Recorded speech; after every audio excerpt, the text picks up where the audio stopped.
Good afternoon, dear students. Welcome to the next session of our class. Before entering into the new topic, let us recall what we discussed yesterday. What I taught yesterday, let us discuss. Yesterday we discussed about the bamboo, isn't it, students?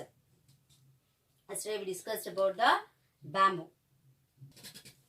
So we discussed about the bamboo, and in that we discussed that the Penugolu village people, they use bamboo as a food source. Food source means they'll eat as food.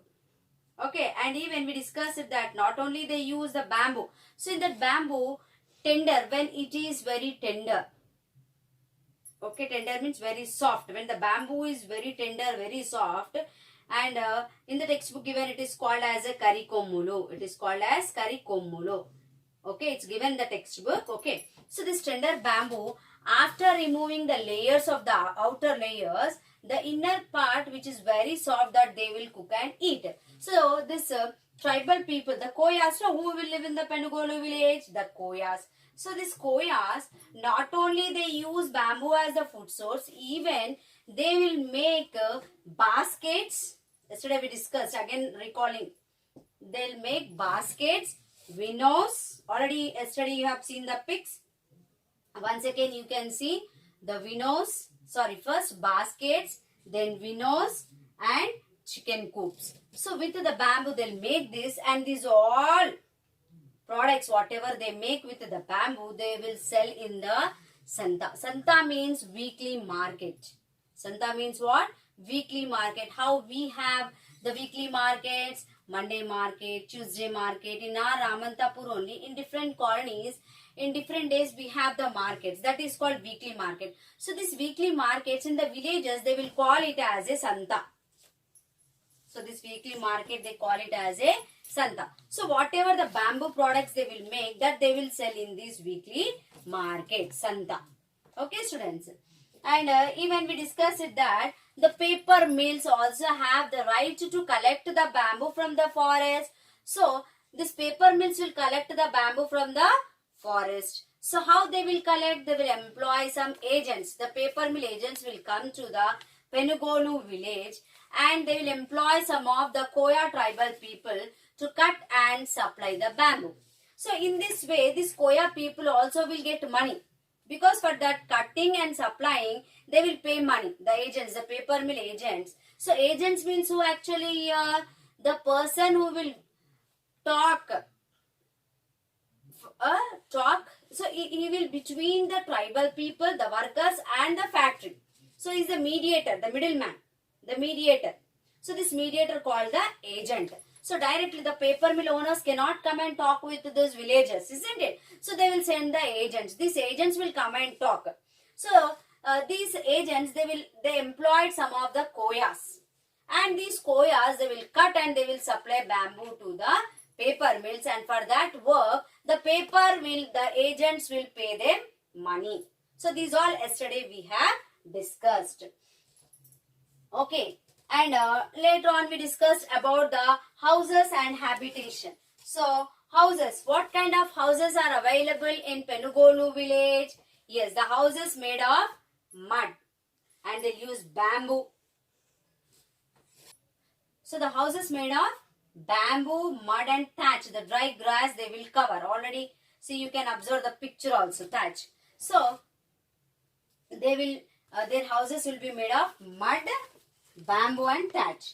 And already we discussed it that at the back of their house, it's called backyard. So their space will be provided to grow the vegetables, okay, and to rear the animals also. Okay, students. And what else we discussed yesterday? Yeah, houses in Penugolu are on the top of the hill. Already the Penugolu lesson name is itself Penugolu, a village on the hills. So the houses which are in the Penugolu, they are on the hills. Okay, and even we discussed that there are only 32 families and 124. Total population in this village is only 124. Altogether, children, male, female, altogether 124. And already we discussed that there are no permanent houses in the Penugolu village, because if any epidemic means what I said, any new disease will break out to a large number of people at a time, to all the people in the village. It's called epidemic, or because of some natural disasters, they will not live in the permanent houses, because if anything happened with any reason, they has to leave and go, they will live and on the hills in some other place they will make easy house with the bamboo, mud and thatch. Okay, and next we discussed about the customs of tribal people. So these customs which now they are following, these customs are coming from their ancestors, means their great grandfather. So the same customs even now this Koyas are following. Okay, and they worship the gods of nature, and different festivals they will celebrate, and even they celebrate the festival during the time of changing of season. Okay, and even I said that they worship the round bottle god, and they'll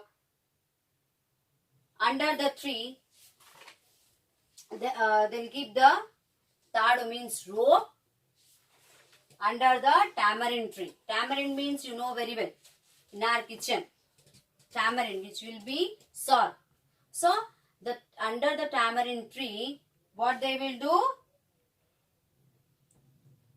Dry bottle guard and rope under the tamarind tree, and they call it as a Mutyalamma.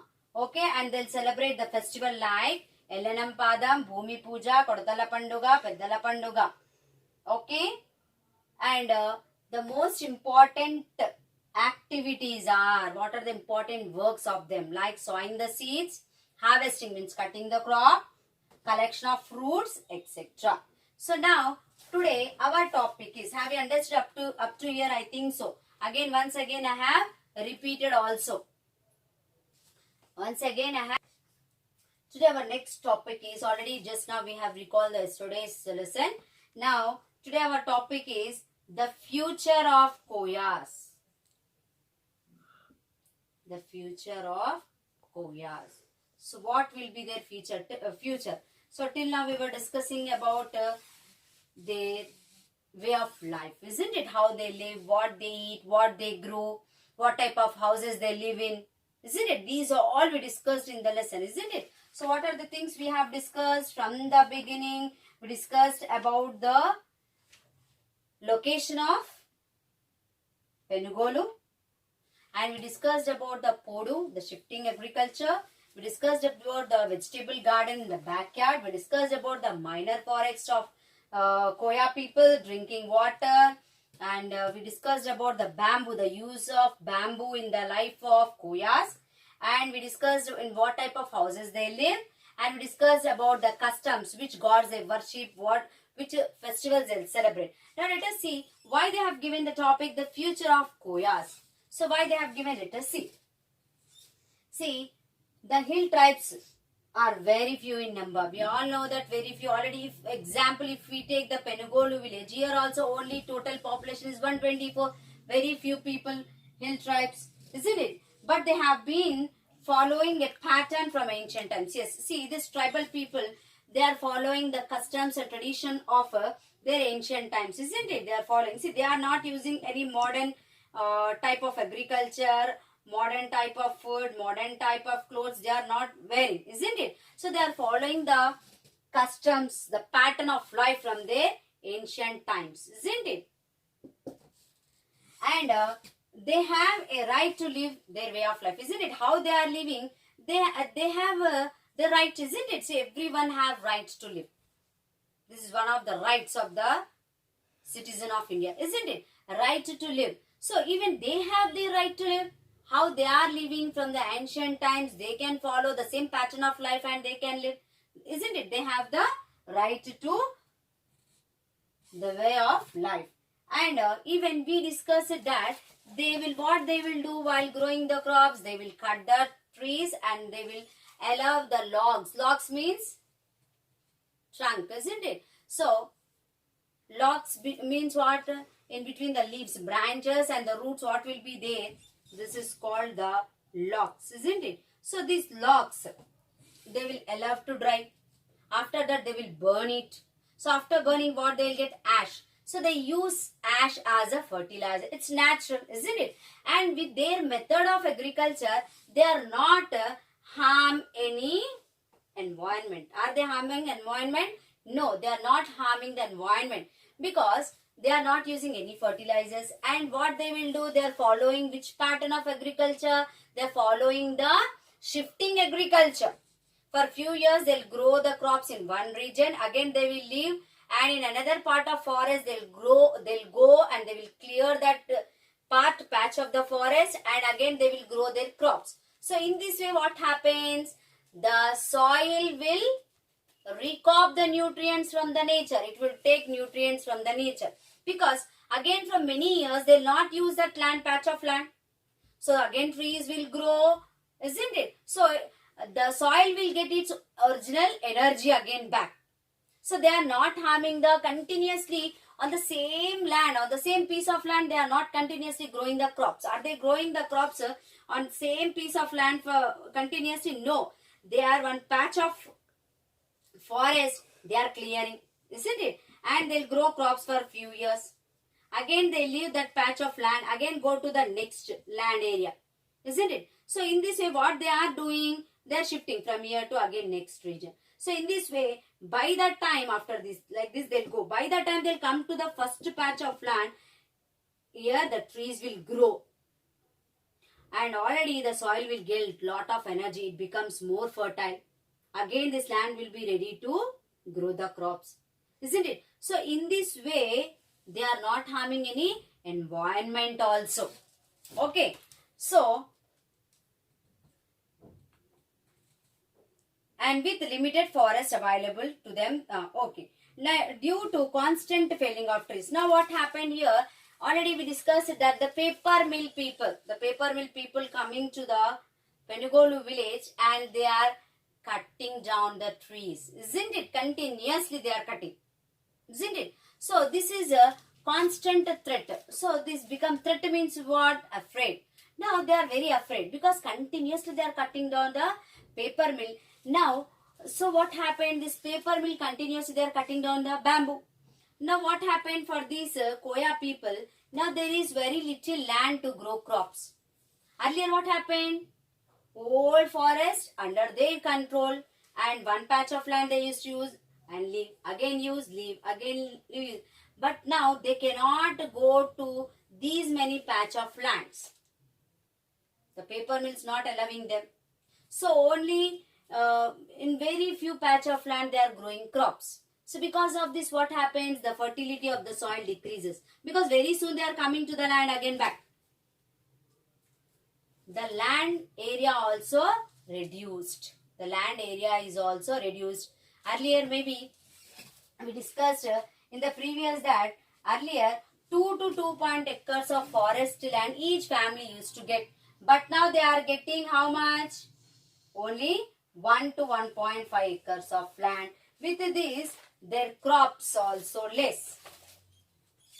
And right here, earlier why they are threat, now let us see. Earlier, each family used to get 2 to 2.5 acres of land for each family. But now 1 to 1.5. It become half. Isn't it? The quantity of land also decreased. Then when the land decreases, automatically the quantity of crop also decreases. Quantity of crops. So in 2 to 2.5 acres, minimum they used to get 600 kilograms of jowar and 150 to 250 kilograms of millets. So 600 kgs of wheat jowar, okay, and 250 grams of millets. But now 300 kgs only because their land decreased, the crop also decreases, isn't it? Instead of 600 kgs of jowar, now they are getting only 300 kgs. So when we discussed these crops sufficient for them only for 6 months. That's why they'll make baskets, windows, chicken coops, and they will sell in the market to earn. And even they'll work for the paper mill for earning. So this quantity of crops only sufficient for 6 months means now you think the quality decrease, now quantity decrease instead of 600 kgs, now 300 kgs, only these crops sufficient for only 3 months. So now their life is in threat or not? They are scared or not? Yes, they are very much scared. And apart from this, the paper mills are cutting down the bamboo continuously, isn't it? And the forests are decreasing. The forests are getting decreased. Okay. In fact, for a long time, the livelihood of tribal people have repeatedly threatened. Yes, because the forest area is decreasing. The forest area, because they live in the forest only. They collect fruits, they collect honey, they hunt for animals. But now slowly the forest area is decreasing. To grow crops very difficult, to live very difficult. That's why their life is in threat. Okay? And even the forest officials, you know that the forest will be under the control of our government. So this government will take control and take care of the forest. So here the forest officers will be there. In the forest department, forest officials will be there. So these forest officials, they are trying to stop the podu cultivation. So this is also one threat for them. So what they are doing, I will write here, the officials means the officers of forest department. So this forest department will control all the forests. So like this, in forest department, there will be forest officers. So these forest officers, what they are doing, these forest officers, they are trying to stop, which type of agriculture? They try to stop Podu type of agriculture.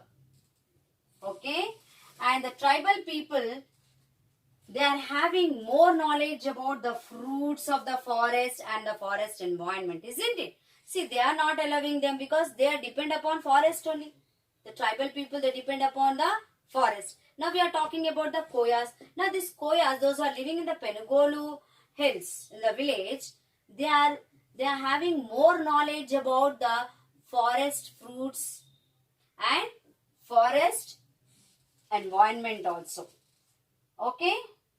And the fact is that the needs of these people are very few, very less only, whatever they want, because their population very less. Isn't it? What they want, that is also they need very less. And they are having more knowledge, very deep knowledge about the forest to produce. Isn't it? And see, when they are not harming the forest, are they harming forest? Are they using any chemical fertilizers? No. Everything in natural way they are growing. They are not harming in any environment, isn't it? But they don't have right to live there, because some many years from the ancient time they are living. They are following the pattern of life of their ancient people. They are not harming any environment. They should have the right to live, isn't it? But here now their futures are in threat. That's why he has given the topic, the future of Koyas. So the future of Koyas are very threatened. Okay? And now let us see in Penugolu village. So that is the topic. The future of Koyas are in threat. Now what are there in this Penugolu village? Let us see. Are there any schools or not? Let us discuss. Till now we discussed about everything, customs, festivals. But we did not discuss about the school. Are there any schools? Are there any colleges? Are there any hospitals in this village? Let us discuss now. School and other such facilities are available in limited, very less facilities of school and other facilities. Already we have discussed here, in natural way they are living. Okay, and there is just one school in the Penugolu village, that is Girijana. See, tribal people are called Girijans. Girijana primary school. What is there here in this village? Girijana primary. Only primary school is there. Again, if they want to continue the higher education, they has to go to the Vazedu Mandal. If they wanted to continue, they has to go to Vazedu Mandal. Only there is one school, that is Girijana primary school only there. Primary means up to 5th. 6th, 7th is called middle school. 8th to 10th called high school. So there is only Girijana primary school is available, only one school. And there is a nearest high school as well as a hospital is there at the Vazedu. Vazedu is the Mandal. Vazedu is the Mandal. At the beginning we discussed. So this the Mandal headquarter. This Mandal is about 20 kilometers from Penugolu village. Vazedu Mandal is how many kilometers? At the beginning we discussed 20 kilometers. Our professors, they walk to the hilltop, isn't it? So, where is the high school and hospital? It is in high school. As we discussed, there is only one school in Penugolu village, that is Girijana Primary School.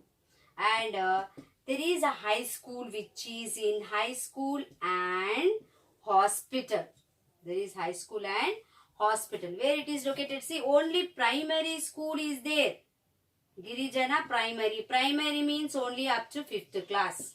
Isn't it? If they want to continue their education, they should go to high school, isn't it? So, the high school and hospital is in Mandal headquarters, Vazidu Mandal. So, this Vazidu Mandal is 20 kilometers from Penugolu village. It is 20 kilometers from Penugolu village. If anything happens, to go to hospital, they has to travel 20 kilometers. Students, how difficult a life they are leading, isn't it? And if they want to continue the higher education, they has to go to every day 20 kilometers they has to travel, and that too to travel no vehicles, because it is on the hilly region and very slippery. At the beginning we discussed, the way is very slippery. Okay, so they has to walk 20 kilometers to go to the high school and to the hospital. Okay, students. So, this is the end of our topic of this lesson. So, we have completed up to here 5th lesson Penugolu, and I would like to ask you few recapitulation questions. Then I will end my session. Okay, students. So, I would like to ask you, what are the uses of bamboo? So, what are the uses? Already 2-3 times I have repeated. You check in the bamboo topic, you will get. Even I will post. And how are the houses built? And name the festivals of Penugolu villages. And what are the facilities available in the village? I will post these answers, so never skip. Okay, stay home, stay safe. Thank you. Have a nice day.